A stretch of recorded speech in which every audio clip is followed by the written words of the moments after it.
something just came up that absolutely um, goes right to this ongoing conversation that you and I are always having, which is, how do people, how do we convince people who are um, not traditional believers or allies in the environmental movement to think differently about their approach to transportation, sustainability, this sort of thing, right?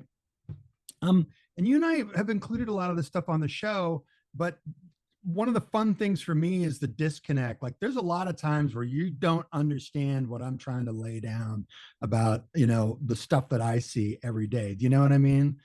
We're talking about what we're talking about right now. It took me a little while to grasp. Greg sent me an article about how the USDA is implementing a new program where they're going to fund clean energy projects in the name of climate change. That's part of the Biden infrastructure plan.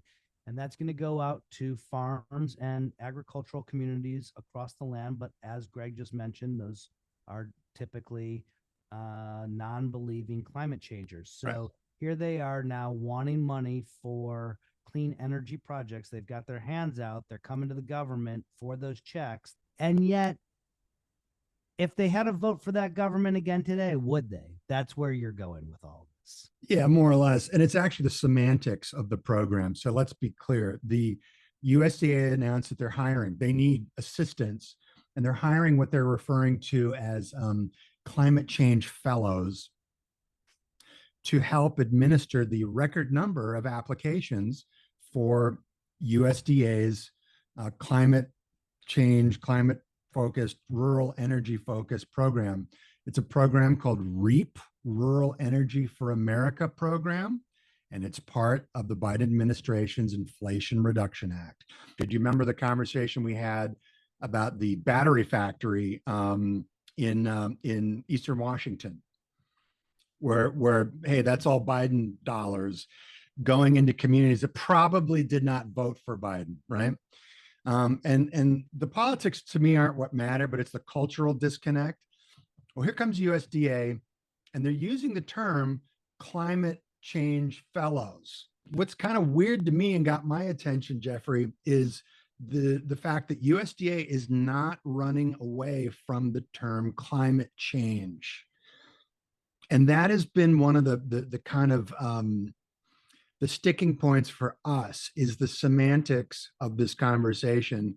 Does this term climate change, the use of the term climate change, the climate change fellows, is that going to help? Is that going to hurt USDA long term? Or is it all about the Benjamins, brother? Well, I do think it is a lot about the Benjamins. If people are getting money for something that they weren't getting money for, I mean, I guess it depends on how much it's impacting the business. Well, one of the things that I mentioned to you that I think is a possibility. Let's be clear about this. These fellows that they're hiring, fellows, are not some tenured professors. These are like fresh out of college kids who get a job for a year. I'm hoping that because these people are younger, maybe they're already drinking the climate change Kool-Aid a little bit more than their parents and their grandparents were, even if they're from the same rural communities. And maybe by working on this plan, they're able to spread that message back to their communities and get people on board. And then maybe, just maybe, this is no longer a political issue. This is a let's make our lives sustainable issue. Exactly. And I would just add this that maybe it's actually something that I've been saying for 10, 15 years. It's an economic development issue because that to me is the hook.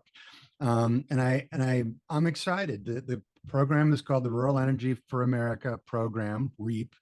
And to the extent that we have the next generation coming in to help administer it, call them climate change fellows, if you will.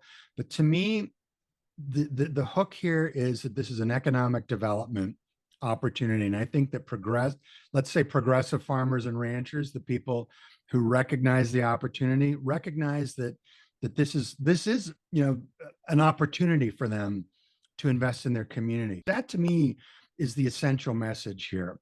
And so if the wrapper includes climate change, hopefully that's a good thing because all of us need farmers and ranchers to come to the table to participate.